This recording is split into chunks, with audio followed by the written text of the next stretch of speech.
എടോ എന്നാലും വേണോ? വിഷ്ണുട്ടൻ ഒന്നും പറയണ്ട. വിഷ്ണുട്ടൻ വന്നിട്ട് ഞാൻ കഴിക്കും. ശരി, ഇനിയിപ്പോ ഞാനായിട്ട് തന്റെ ഉച്ചഭക്ഷണം മുടക്കിന്ന് പറയണ്ട. ഞാനിപ്പോ അങ്ങോട്ട് വരാം.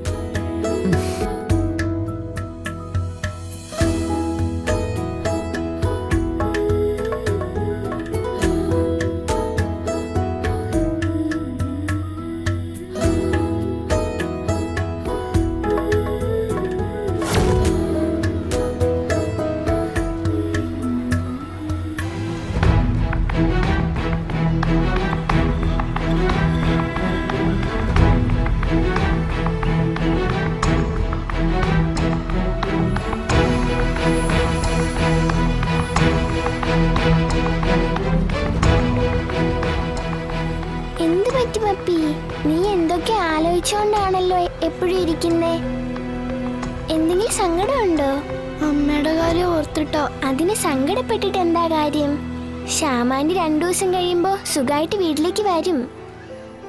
ഇനി പപ്പിക്ക് അമ്മയെ കാണാനാണെങ്കിൽ ഞാൻ അച്ഛനോട് പറയാം. പറയണോ? വേണ്ട, അമ്മ വരുമല്ലോ, അപ്പ കാണാം. എന്നാ വാ, നമുക്ക് സ്നാക്സ് കഴിക്കാം. ഇല്ലെങ്കിലേ ബെല്ലടിച്ചാലും പപ്പി ഇങ്ങനെ തന്നെ ഇരിക്കും. വാ. ഹായ് സത്യമ്മ.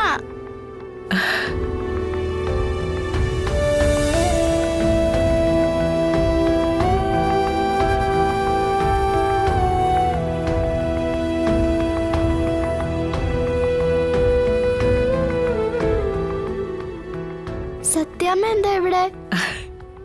മക്കളെ കാണാൻ വന്നതാ. ഞങ്ങളെ കാണാൻ വന്നയാണോ? അതെ മോളെ. സത്യമ്മ അറിഞ്ഞോ? എന്റെ അമ്മ ഹോസ്പിറ്റലാ, വെടിയേറ്റതാ. ഞാൻ അറിഞ്ഞു മോളെ. സത്യമ്മ അമ്മയെ കണ്ടായിരുന്നോ? ഇല്ല, മോളുടെ അമ്മയെ കാണാൻ സത്യമ്മ പോയിട്ടില്ല. പക്ഷെ പോകും.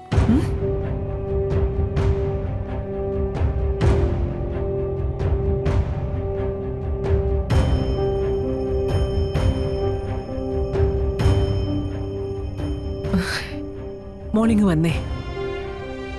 മോളുടെ അച്ഛൻ പിന്നെ ലീവിന് വന്നായിരുന്നോ? മോളുടെ അച്ഛൻ ഇപ്പൊ എവിടെയാ? ഇപ്പൊ വിളിക്കാറുണ്ടോ?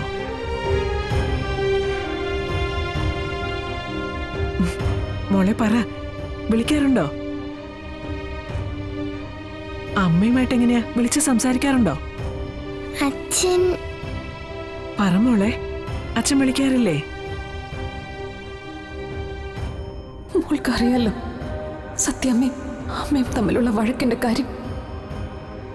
ആ ഒരു വഴക്ക് കാരണം ഇതൊക്കെ ആരോടും പറയാതെ രഹസ്യമാക്കി വെച്ചിരുന്നത്. മോള്, പിന്നൊരു കാര്യമുണ്ട് മോളെ. മോള് ഇതൊന്നും ആരോടും പറയരുത്. പറഞ്ഞ പിന്നെ വലിയ വഴക്കാവും. ആ പിന്നെ അച്ഛൻ ദിവസവും വിളിക്കും. എന്റെ പഠിത്ത കാര്യങ്ങളൊക്കെ തിരക്കും.